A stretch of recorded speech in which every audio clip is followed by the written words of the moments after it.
বেশি বেশি হয়েছে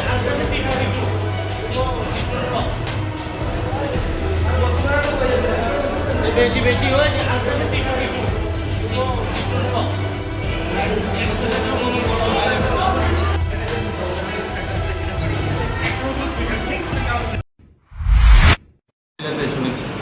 স্যার এই দুর্ঘটনা কিভাবে হয়েছে বা কতজন এখন পর্যন্ত আহত হয়েছে, হাসপাতালে এসে চিকিৎসা নিচ্ছে?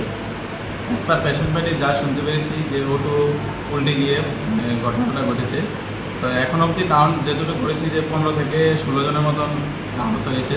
তাদের কেউ মাথাতে লেগেছে, কেউ পায়ে লেগেছে, কেউ শোল্ডারে লেগেছে। তো সবাইকে সিটি স্ক্যানের জন্য, কাউকে এক্সরের জন্য পাঠিয়েছি। আর যাদের কনজারভেটিভ দেওয়া ট্রিটমেন্ট সব কিছু দিয়ে দিচ্ছে। এখন ওরা এক্সরে আর সিটি স্ক্যান করে আসুক, দেখি কী করি।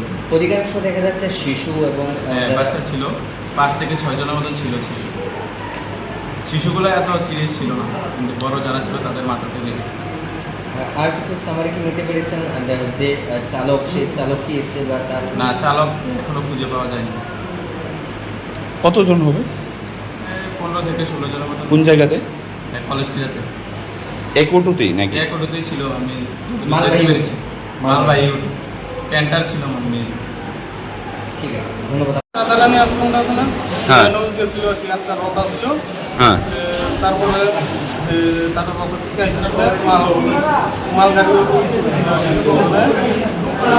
গাড়ির উপর কতজন? তাদের বাড়ি কোথায়? কলেজটিলা। এদিকে অ্যাক্সিডেন্ট কোন জায়গা থেকে কোন জায়গায় যাইতে আসলো গাড়িটা? কলেজটিলা আইতে আসলো এমন সময় নিজে নিজে নাকি? নিজে নিজে উল্টে গেছে। মশলা হাতে নয় চামচে তুলুন। লংতরাই গুঁড়ো মশলার প্রতিটি 250 গ্রাম প্যাকেটের সাথে 1টি চামচ ফ্রি। লংতরাই গুঁড়ো মশলা, রান্নায়